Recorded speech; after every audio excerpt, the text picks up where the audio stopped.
Bismillahirrahmanirrahim. Alhamdulillah Rabbil Alameen. The Lord is my light and my salvation. Whom shall I fear?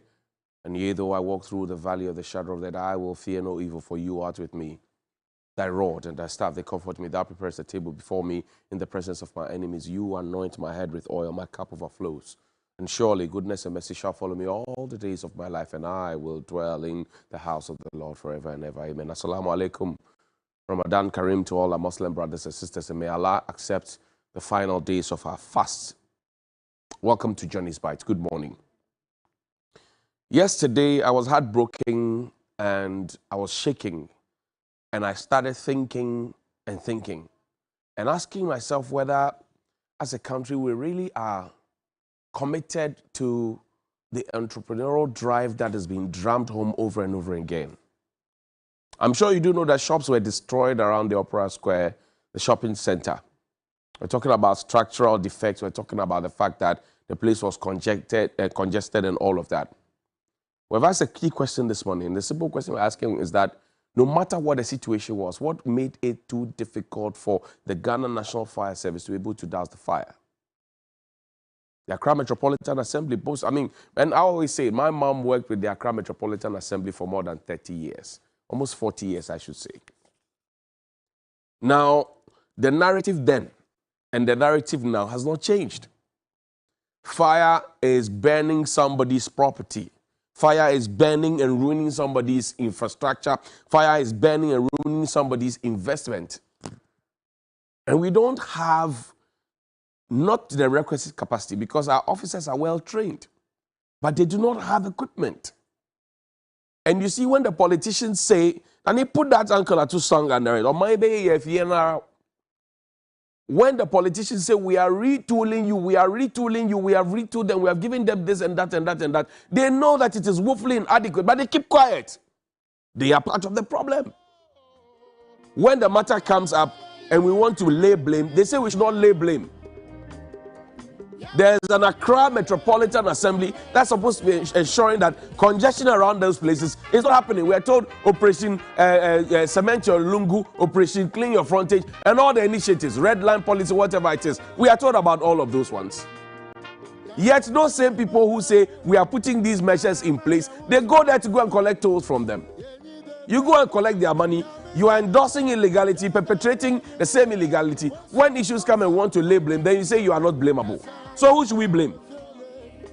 Who should we blame? Your uniform? Or your car ties? Who should we blame? We will blame you. We will ask you questions. And you will have to explain to us why it is happening and it is happening repeatedly. Why? What is our crime? And when we talk about it, some people try to make it look as if we don't know what we are talking about. Well, all the market woman knows, or what the woman who used to sell at Opera now, all her goods are burnt. What they know is that they had a job going for them, and until the fire came, they had something going for them. They were trying to make ends meet. Now the fire has come, the world has come to an end. Imagine if it's your mother or auntie or sister or wife who has gone to take a loan from a bank. A facility from a bank. Imagine it. Sometimes we are too quick to defend everything. Sometimes we are too quick to explain everything. But this is the reality of people. And just yesterday I was telling Cookie, if I had money as a Ghanaian and I had huge money and you asked me to invest in Ghana, I'll think twice. Because when your investment starts going down the drain, everybody watches. Look at Dr. Papa Kwesi Indum. Created jobs for everybody. A conglomerate set up banks, spread more than any bank ever in this country. We united in our minds to run down his business. That's how we are. We are special.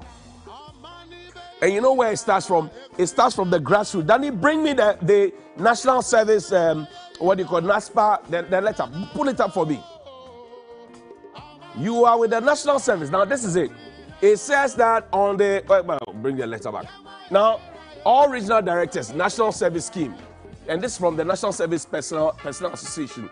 It says all regional directors, National Service Scheme, dear sir, madam, opening of nominations. The National Executive Committee affectionately extends its warm greetings and would respectfully inform all regional executives of the opening of nominations from the 2022 National NASPA elections. The prizes for the respective positions are listed below. President, 1,500. Other positions, 1,200. All aspirants are to call blah, blah, blah, blah, blah. Their ending nominations were yesterday to Wednesday, 27th April, and then filing of nominations Saturday, 30th April, 2022. Okay, signed by a certain Emmanuel Bimpon Akosa, National President. I don't know if it's plural. He himself is a plural person.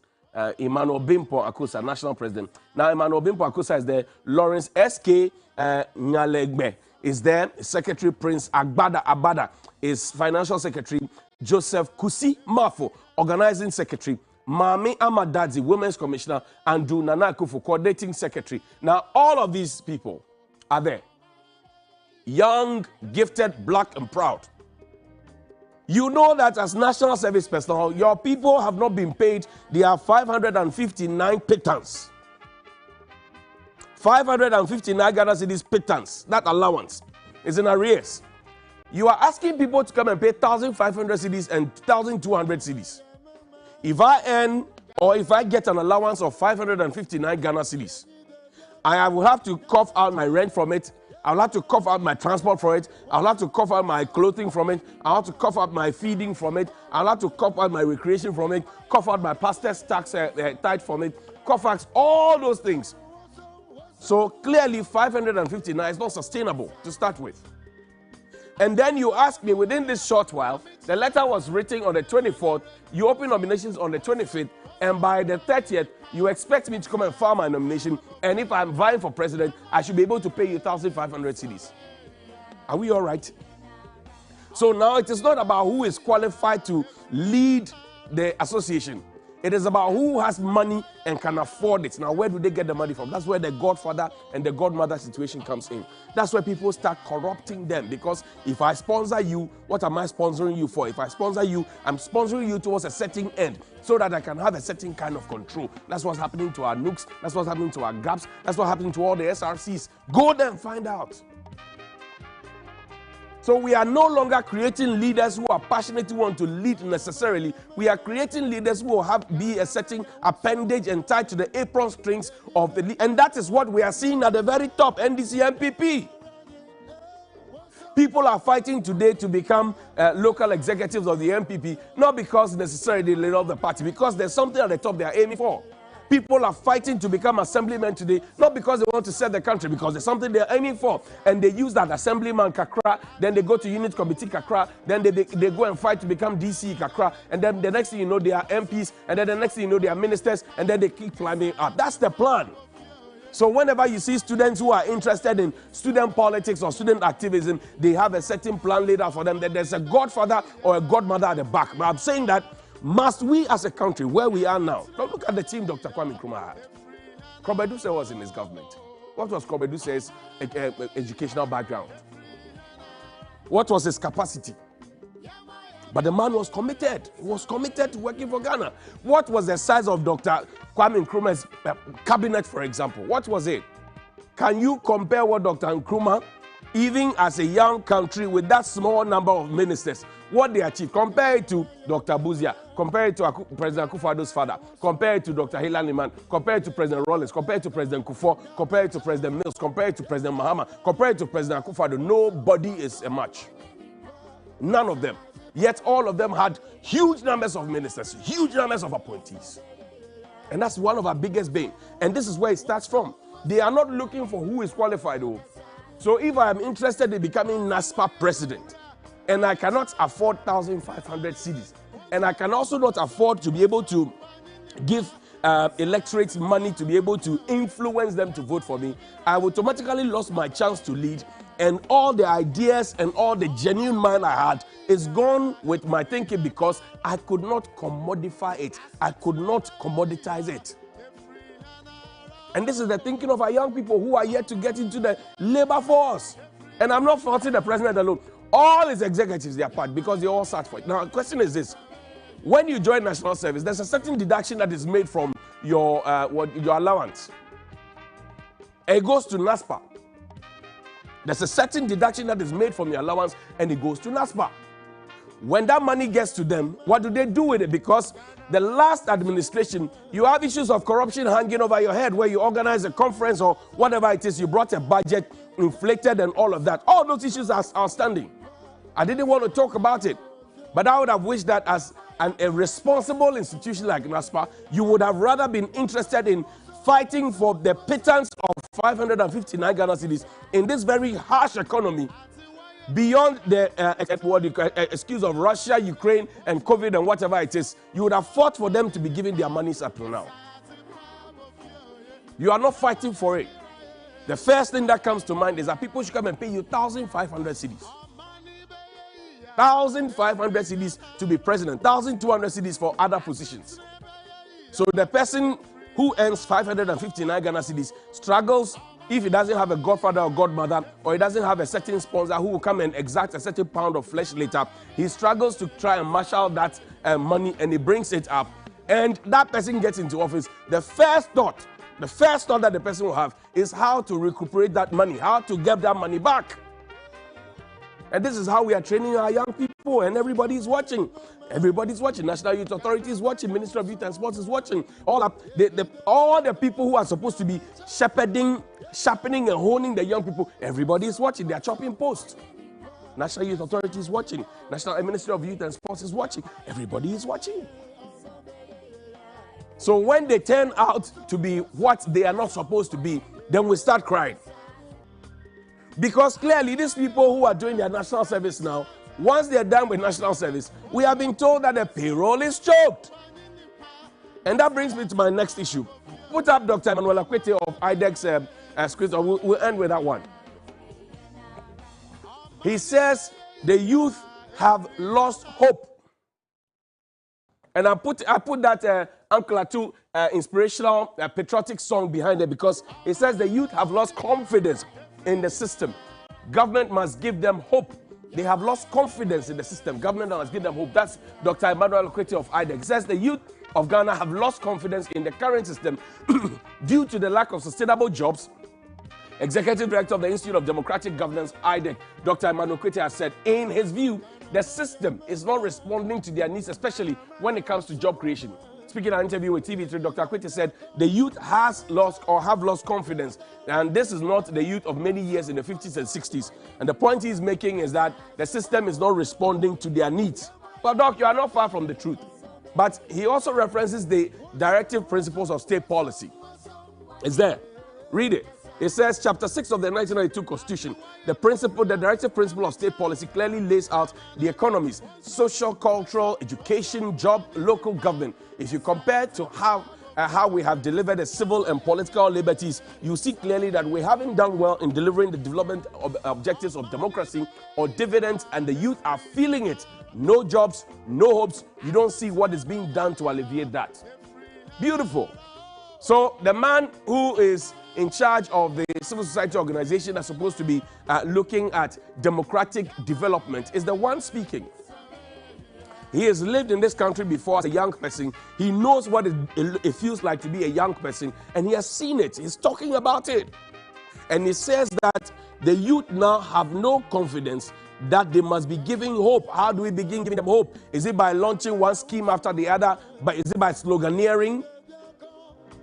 Because if I'm a young person this morning, and already my NASPA association is taking from me 1,500 cedis because I want to come and lead the association, because I believe I have a certain vision and mission, and I want to take the association to a different level where it doesn't become the mundane, you're done with your degree or diploma or what HND, and then you sign on to the national service scheme, and then you are given a certain e-switch card, and then you go to the office every day, and then at the end of the month you are giving your allowance, and that is it. Maybe you get a t-shirt of, and that's all we do. If you ask NASPA how they prepare the graduates or people who are national service personnel, how they prepare them for the job market, to be able to give them employable skills, because everything cannot be acquired in the classroom. Not many people are also very present and punctual at their various service points. But if you ask them what dues are paid to them and how they use that to improve the lives of the people, give them employable skills, you'll be wondering what answers they will get you. So if you doubt it as a leader in this country, I have always said this, disguise yourself. Sit in a trotro, sit in a taxi of your choice, sit in a train, those that are functional, and just start a conversation about people not having confidence and people losing hope. Just start it. You will feel the feedback. It will hit you. And you see, most of our leaders don't go to the lower levels. They don't. They don't. This morning, they will be having breakfast perhaps at Movenpick or Labadi Beach. In the afternoon, they will go to another place. In the evening, they will go and eat at home. So the Yorkegari joints that the average national service person joins, that the average youth, that the average NAPCO person who has not received their stipends, that they go through, they don't go through. They don't know what it feels like. Their children don't know what it feels like. You get it? This morning, some people are in a trotro queue at Circle, at Alogboshi, wherever it is. They are waiting to get on a trotro, to get to work. The big man does not join those trotro queues. Perhaps they need to engage the NIB and the national security more effectively to go down and to find out the real situation on the ground. There's pent-up anger. The young people have pent-up anger. And when you speak to them, those who come asking for 20 cedis and 50 cedis and 30 cedis to be able to live through the day or maybe 2 days, they have pent-up anger. And not because they are not willing to work. They are willing to work, but the jobs are not there. Now, if I'm a young person and I have, say, 4,000, 5,000, and I get a small corner at Opera Square, and I set up a small polybag shop, and that polybag shop is burnt down, not because it is my fault, and the fire service couldn't douse the fire, and I'm asking questions. Somebody is asking, that's why we are asking those questions. How are we encouraging our young people? How are we winning back their confidence? How are we putting back hope into them? That's the question I want you as a duty bearer. As you go to work this morning, you've taken your breakfast, you've taken your bath. As you go to work, that is what I want you to think about. I want you to think about that. Think about it effectively. What kind of future are you living for the young people? The kind of future that Dr. Nkrumah, Dr. Buzia, and the rest left for you. What kind of future are you leaving for them? What kind of legacy are you leaving for them? That's all I want you to think about this morning. Good morning.